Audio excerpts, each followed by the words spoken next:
This July 2026, Leo and Aquarius have it the best, experiencing some sort of positive expansion in some part of their lives to help them maybe feel new, different, but especially more hopeful and more empowered in their life. While Gemini, Virgo, Pisces, and Sagittarius might have it the worst, experiencing some sort of setback or delay or miscommunication in their life, or if not some sort of setback, delay, and miscommunication, then maybe just feeling a little stressed, a little overworked, and maybe a little critical. Other people are being a little more critical and perfectionistic with them. That could be a little bit of a challenge. As to where all the other signs fall somewhere in between. Hi, I'm your astrologer, Brittany, and you're watching Stars of the Month. Now, let's go ahead and let's hop into it. Before we talk specifically about each of the signs and how you might experience this month, I first want to take a look at some of the most significant astrological aspects happening this month in order to give you an overview of what to expect. So let's dive into that. The first thing I want to talk about is going to be Mercury, which recently entered retrograde in the sign of Cancer on June 29th, so right before July began, but will continue to be retrograde until July 23rd, 2026. And of course, after it will be in its post-retrograde shadow period. Okay, what is this all about? Well, this is a little bit more of a challenging thing happening this month because Mercury is going to appear to be moving backwards in the sky, a direction that is not natural to it, which can be a little bit hard. What is this all about? Well, when Mercury goes retrograde, it's a lot about revisiting things perhaps from the past, since it's going to appear to be moving backwards that maybe we did not work through or resolve properly the first time, or else why would it need to go retrograde there? And this time it's in the sign of Cancer. Cancer is about our emotions. Not only is it about our emotions, but I need to note as well that it can be a rather nostalgic sign that's kind of always looking backwards, being symbolized by the crab, which doesn't necessarily move forward, but moves side to side. And a lot of times can be kind of stuck in memories of the past that we might need to heal. Mercury can be a symbol of healing, work through, or nurture ourselves with it being in the sign of Cancer. And of course, because we need to slow down and go back to the past to heal or work through, I think, some negative emotions from the past and memories that we hadn't fully processed, this can create difficulty. It can create delays, right? Setbacks with Mercury not moving the direction it normally moves, miscommunications with Mercury being about communication as well, or just difficulty thinking about things that can be quite hard. Okay, that then leads me now to the next thing I want to talk about happening this month, which is going to be Jupiter entering the sign of Leo right about here. Now, Jupiter also did that before July began, the day before, June 30th. Of 2026, but it will continue to be in the sign of Leo for about 12 months until July 26, 2027. What is this about? Now, this is a very positive thing compared to what we were just talking about. That's because Jupiter is typically known as the planet of gifts and good luck and expansion. And it's in the sign of Leo. Leo is a lot about our passion, being a fire sign, drive, motivation, momentum, courage.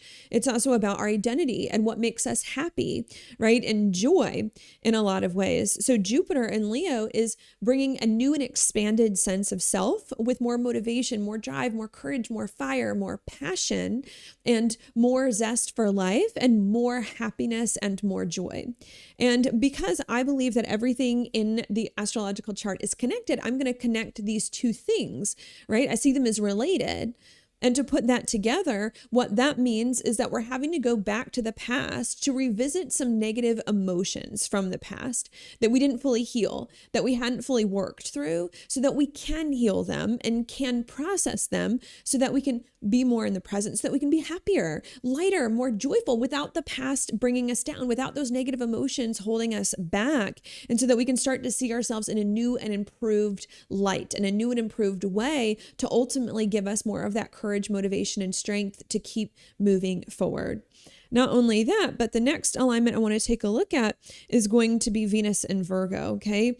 Venus is going to enter the sign of Virgo on July 9th, 2026, okay, which is the day right before this chart is set for, and it's going to make a conjunction with that South Node in Virgo. Now, this is a little bit of a difficult thing. Difficult because Venus does not like to be in the sign of Virgo and therefore can manifest in a more challenging way, especially when it's near the South Node, which can indicate things that are holding us back as well and keeping us stuck and are no longer working for us that we're eventually going to need to let go of. What's the difficulty here? Well, Venus is about relationships and money. It's also about ease and rest and comfort. And the reason why Venus doesn't like to be in Virgo is because that's hard in Virgo. Virgo is about hard work. It's about getting things done. It's also about being perfectionistic, which sometimes can lead to being too critical of things, right? And it's hard to rest and be at ease and have money and relationships work out smoothly when you constantly have to be on to do a lot of work to make money. And when people are being critical or when we're being critical of other people, that's very, very hard to be at ease, can have us feeling stressed or all over the place, maybe even create some disagreements with relationships. That can be a challenge. That with it near the South Node, right? The South Node is about letting go, that we need to let go of that. We're going to need to let go of relationships, money, and other things that are keeping us stressed, overworking, are being too critical of ourselves. That can be a challenge. And again, to put that in the context of what we've been talking about so far, is that this month we're having to go back to the past to revisit some negative emotions so that we can fully heal and transform them and nurture them and come out on the other side feeling happier and more passionate without the baggage bringing us down, and to be more in the present, to stand more in our power and to feel more motivated to move on. And once we start to stand more in our power this month and feel happier and more joyful, we then start to realize other parts of our life where we've been selling ourselves short, where we haven't been standing in our power, especially when it comes to money, where we're still overworking and giving our power away. And when it comes to relationships, when we are maybe allowing other people into our lives that are also being hard and critical on us that we need to let go of and release and end, that can be very hard to do.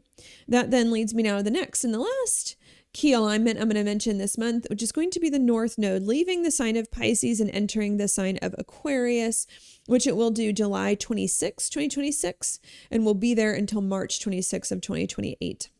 Now, I want to consider this more of a positive thing because I tend to like the North Node. Being an evolutionary astrologer, the North Node is about kind of our destiny at this time in our lives and what we're learning right now and what will help us to grow and evolve and kind of get unstuck and move forward. So I tend to like it. What does this indicate? Well, if the North Node is kind of about our destiny and what we're learning at this time, and it's an Aquarius is a lot about breaking free from things like, say, relationships and money that have been holding us back and keeping us stuck. It's also about being more of our authentic self. Not only that, but Aquarius also has to do with friend groups, like, say, finding our tribe, finding friends who do align with our more authentic self. It also too can be about humanity as well, being about large groups of people. So it can also be trying to connect with humanity to kind of help humanity, since Aquarius can be very humanitarian. And not only that, but Aquarius is more democratic, to help everyone get along, to help appreciate everyone's differences, even if they're unique or weird. And Aquarius is also about revolutionizing things, revolutionizing a lot of things in our life and the world in order to be totally different that we're now moving towards or trying to do, right? And I should note that even though I like the North Node, okay, as being positive, it usually takes us a few months to a year or so, because remember, it's going to be here until 2028 to fully work out. So this is something we're just now starting to do, even if it's going to take us a few more months to fully get there.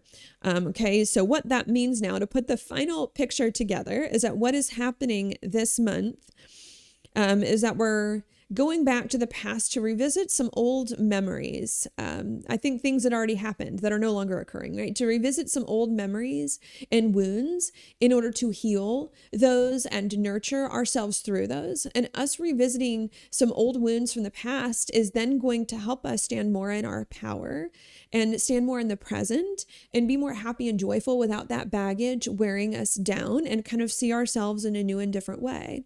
And the more we start to see ourselves in a new and different way, the more I think we're going to start to realize where there are things in our life where we've been giving our power away, where we've been acting from the old hurt wounded place and not from the new and empowered place, especially in relationships and money, where we've been accepting relationships into our life who've been too harsh and critical for us and not aligned, and where we've been working too hard for money instead of believing that it is that we're worthy for it, that is going on, that we're then going to try to take action to release and to let go of the relationships and the money situations that aren't working for us and break free from those so that we can be more of our authentic self. And ultimately, even if it takes a few more months, to connect with the right people who are our tribe, who are supportive with us, and to help humanity, right? And to revolutionize our life and the world for the better.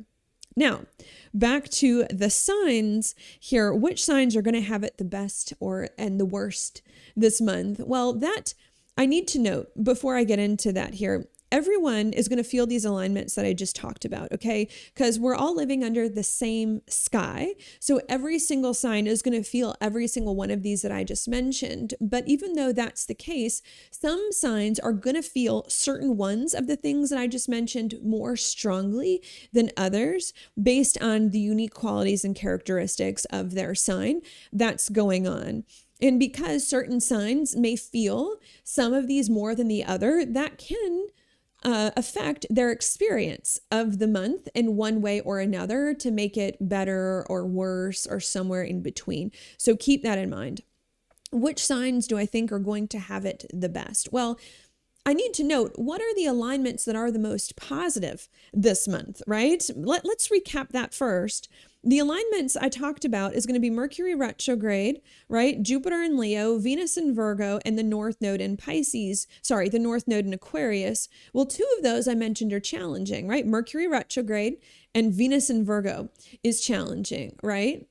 So whoever's going to feel those signs, whatever sign is going to feel those the most, are going to have a little bit more of a difficult month, as to where Jupiter in Leo and the North Node in Aquarius, to me, are the two positive alignments going on this month. So where then do the signs fit into these aspects this month and how it's going to affect each of you? Well, my favorite aspects are Jupiter in Leo and the North Node in Aquarius. So who is going to have the best month? In my opinion, Leo and Aquarius are going to have very, very good months, an opportunity for a lot of expansion and new experiences to arise in your life, feeling more empowered, more happy, more motivated to move forward.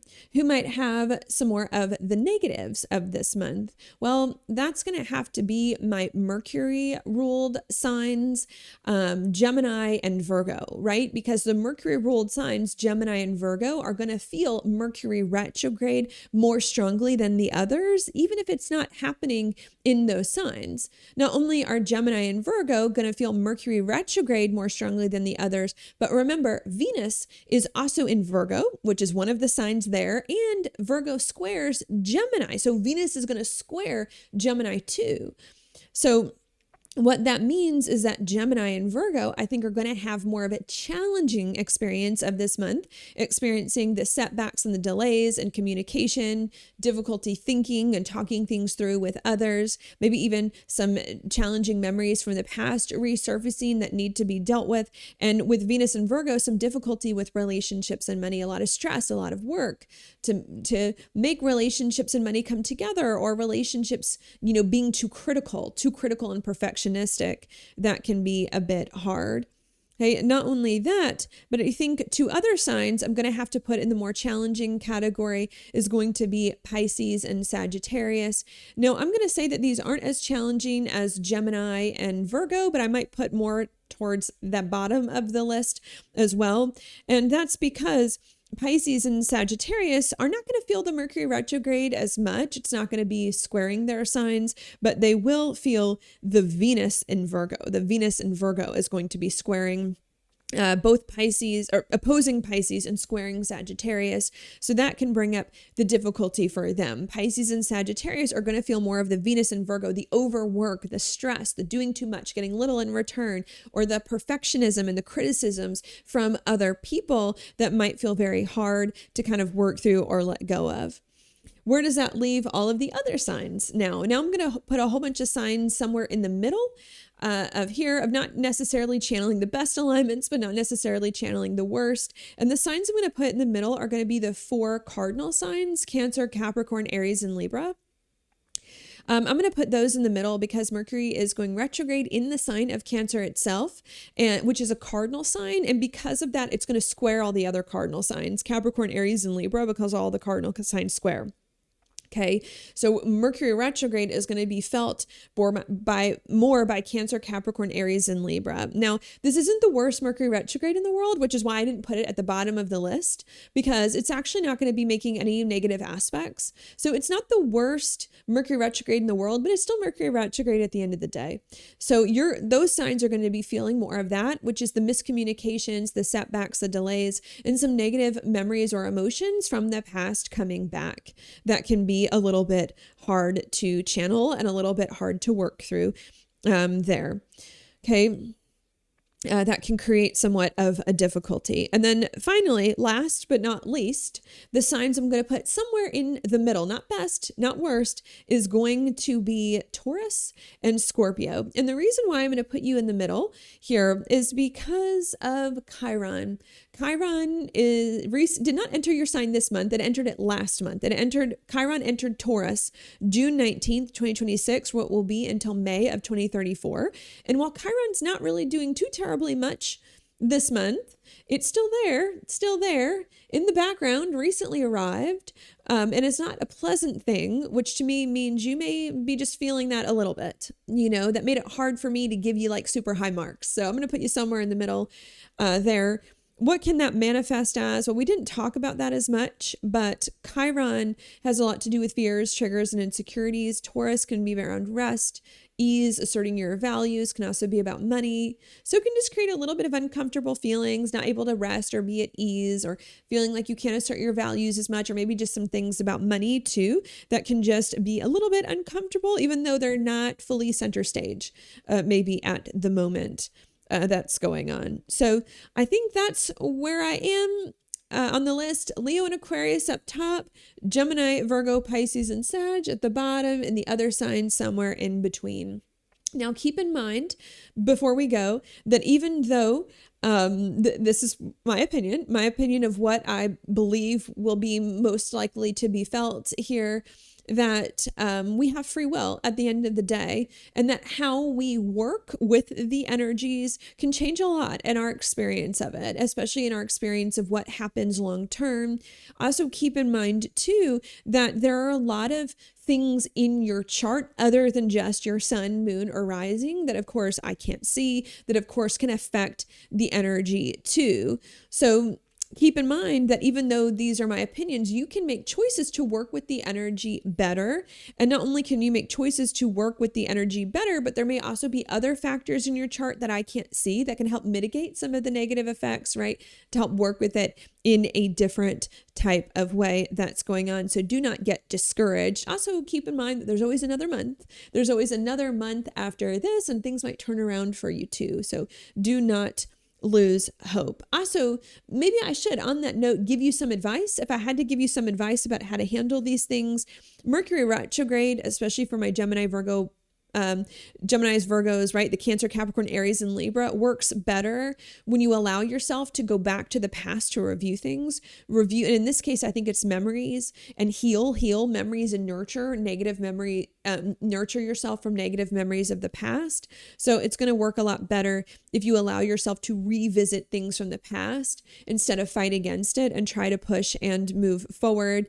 And Venus in Virgo is really a need for more compassion, a need to balance work with rest and ease, and maybe even a need with the South Node there to let go of some things that are keeping you stuck in perfectionism and overwork. So the way to deal with that is going to be compassion, rest, balance, and of course, maybe needing to let some relationships or money situations go that are not serving you to get to where you need to be. But I think that's it. That's your stars of the month for July 2026. Stay tuned for the next episode in August 26th, about a month from now. I hope you all have a good one.